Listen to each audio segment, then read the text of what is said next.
brings me here today is I've been supporter of a long time to make some changes to how Congress operates, particularly how they're spending our money.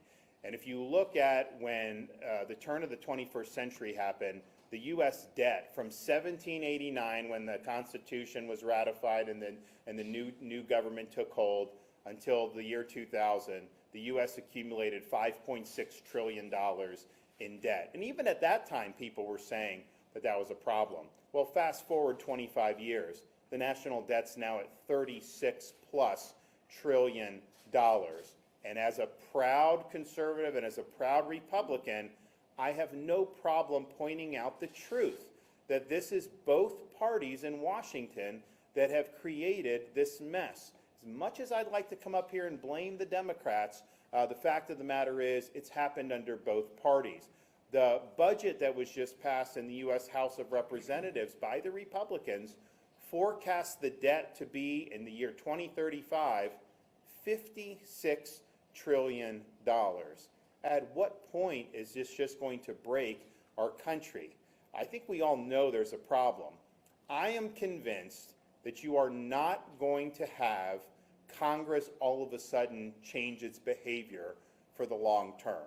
I think the reason we've gotten in this with respect to fiscal is because there are certain incentives for the people that are in Washington to behave the way they do, and we need to change those incentives. And that involves we, the people in our states, doing what the Founding Fathers put in the Constitution to propose an amendment to provide some of those constraints on their behavior, in this case, requiring a balanced budget for the U.S. government. Now, I have to balance the budget in Florida.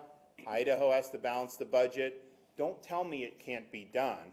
When I became governor in 2019, if you take all the debt in the history of Florida from the 1840s when we became a state that we've accumulated until I became governor, just in my tenure, we've paid off 41% of the state's total debt. Now, that's not just an annual surplus. We run that, but we're actually digging in, taking our surplus, doing tax cuts and other things, but then paying down this debt. By the time my term expires, we will likely have paid down over half of the state's debt that was accumulated over 180 years ago. We had to make tough choices, but part of the reason we were able to do that is because there's never a question that we have to at least balance the budget. So it's either balanced or surplus. We don't have the option to do others, so people understand that, and they're more willing to make really important decisions. So Idaho has an opportunity to certify this proposed amendment under Article 5 of the Constitution. There have been 27 states, including Florida, that have done it.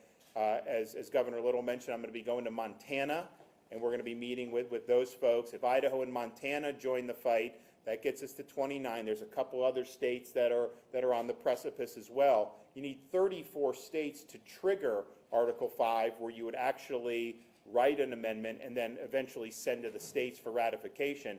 I don't think it would even get that far. I think if you got to 33 states, I think Congress would see the writing on the wall, and I think they would rush to write an amendment that they would then pass and then send to the states for ratification. Keep in mind, it requires 3/4 of the states to ratify any changes to the Constitution. I'm a small C conservative. I'm a big believer that the Founding Fathers did better than anyone has ever done in devising a plan of government. It's not something that I would do lightly, asking for an amendment to the Constitution. But we can't keep doing the same things up there and all of a sudden just hoping that we're going to get different results. I think we know that this is hardwired to go in a certain direction, and at some point we the people have it within our power to choose a different course, and that's what we're here to do, to be able to do. So we had a great meeting with a lot of the legislators, really great questions. I think people are thinking very deeply about the country's future, but we can sit here and say, oh, Idaho's economy's growing, they're doing this great legislation, Florida's doing all this stuff, and that's great. And when the Biden administration was in, we had to fight them on almost everything to be able to do that.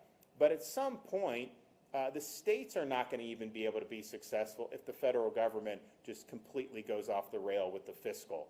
$56 trillion in 10 years, what's the interest on the debt going to look like at that point? I think it'll be really, really problematic as you're seeing it. So we have an opportunity to do something.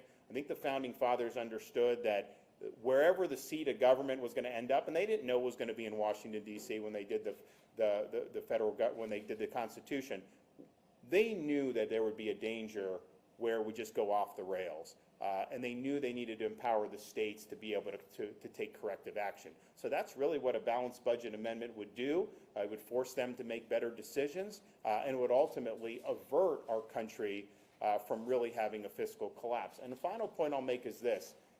The only time in modern history, the last 50 years, where there has been a balanced federal budget was in the late 1990s. And you actually had Bill Clinton was a Democrat president. He came in, he wanted to spend a lot. The voters rejected that. They sent Republicans in '94, and they ended up arriving at a balanced budget at that time. They also were pursuing a balanced budget amendment that failed by one vote in the U.S. Senate. Can you imagine if the balanced budget requirement was enacted in the year 2000, how much different our country would be in terms of our fiscal solvency today versus then? How did we go from 5.6 trillion to 36 trillion? So we have an opportunity to act. I commend everyone here in Idaho for the great work they've done across the board. You guys are an example of a state that shows that conservative policies work, common sense works. And I think we're both in the same boat. Like when you do well and your neighboring states do poorly, not really neighboring from us because Georgia, some of those do well, but you've attracted people. And there's some benefits to that. It can help with the economy. There's also challenges, schools, roads, all these things. I mean, I see, talking about Canadians are going to boycott coming to the United States. Not if you travel on the roads in Florida, that's not true. I see these license plates everywhere.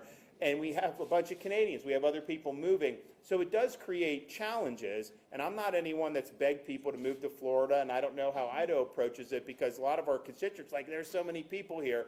But the reality is people in the United States have the right to vote with their feet, and they have voted with their feet over particularly these last 5 or 6 years. They have fled California, Oregon, and Washington, and they've chosen places like Idaho because they're seeking a better life, just as many people have chosen Florida from even California and Washington, but also New York and Illinois because we do it right. So the common sense policies work.